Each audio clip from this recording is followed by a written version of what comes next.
بسم اللہ الرحمن الرحیم۔ السلام علیکم ورحمۃ اللہ وبرکاتہ۔ آج میں آپ کے ساتھ نظر بد کا ایک واقعہ بیان کرنے جا رہی ہوں۔ حضرت ابن عباس اور محمد بن کعب فرماتے ہیں کہ حضرت یعقوب علیہ السلام اپنے بیٹوں کو نظر لگنے سے خوفزدہ ہوئے تھے، کیونکہ وہ بیٹے خوبصورت، خوش نظر، حلیے والے اور خوش منظر تھے۔ لہٰذا یعقوب علیہ السلام اس بات سے ڈرے کہ کہیں لوگ ان کے بیٹوں کو نظر بد کے ذریعے نقصان نہ پہنچائیں، کیونکہ نظر لگنا حق ہے جو کہ کسی ماہر گھڑ سوار کو اس کے گھوڑے سے گرا دیتی ہے۔ بس اللہ کے رسول محمد صلی اللہ علیہ وآلہ وسلم نے ارشاد فرمایا ہے، اور نظر بد لگنا حق ہے، اور اگر تقدیر پر کوئی حاوی ہو سکتا تو یقیناً نظر بد حاوی ہو جاتی، اور اگر تم لوگوں کو خود کو غسل دینے کا کہا جائے تو غسل دو۔ حضرت ام سلمہ رضی اللہ تعالیٰ عنہ سے روایت ہے کہ ایک دفعہ رسول اللہ صلی اللہ علیہ وآلہ وسلم ان کے گھر تشریف لائے، اور ان کے پاس ایک بچی بھی تھی جس کے چہرے پر پلاہٹ اور کمزوری تھی۔ تو رسول اللہ صلی اللہ علیہ وآلہ وسلم نے ارشاد فرمایا، اس پر دم کراؤ، کیونکہ اس پر نظر کا اثر ہے۔ جس کی نظر لگتی ہے وہ حاسد ہوتا ہے، لیکن ہر حاسد کی نظر نہیں لگتی، اسی لیے جب حاسد حسد کرتے ہیں تو ہمیں ان کے شر سے اللہ کی پناہ طلب کرنے کا حکم اور تعلیم دی گئی ہے۔ بڑوں کی نسبت بچوں پر نظر بد کا اثر جلدی ہوتا ہے۔ ایک دفعہ رسول اللہ صلی اللہ علیہ وآلہ وسلم نے جعفر طیار رضی اللہ تعالیٰ عنہ کے بچوں کو دیکھا تو ان بچوں کی والدہ اسماء بنت امیس رضی اللہ تعالیٰ عنہ سے دریافت کیا، کیا معاملہ ہے کہ میں اپنے بھائی کی اولاد کے جسم دبلے پتلے دیکھ رہا ہوں؟ کیا انہیں کوئی مشکل، بھوک، بیماری یا تکلیف وغیرہ درپیش ہے؟ اسماء بنت امیس رضی اللہ تعالیٰ عنہ نے عرض کیا، جی نہیں، لیکن انہیں بہت جلد نظر لگ جاتی ہے۔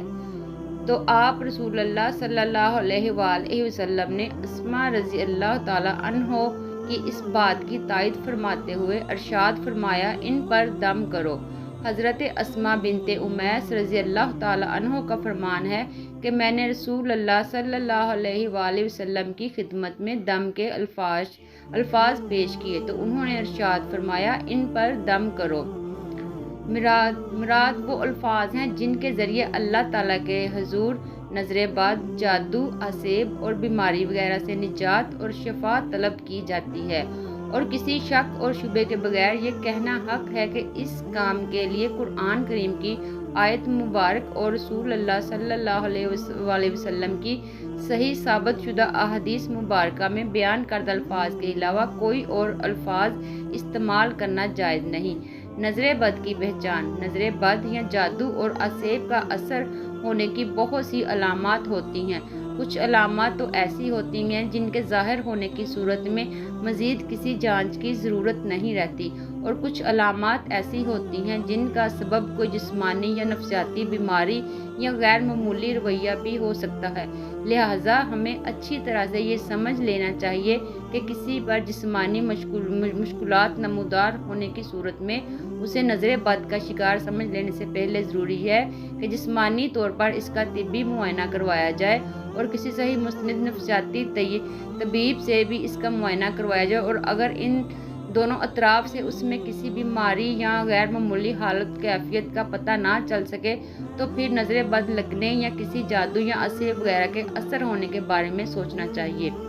طبی اور نفسیاتی معائنے کے بعد اس امکان کے بارے میں سوچا جانا چاہیے۔ فی الفور اس پر یقین نہیں کر لینا چاہیے کہ نظر ہی لگی ہے یا کوئی جادو یا عصیب وغیرہ کا اثر ہو گیا ہے۔ جب نظر بد، جادو یا عصیب وغیرہ کے اثر انداز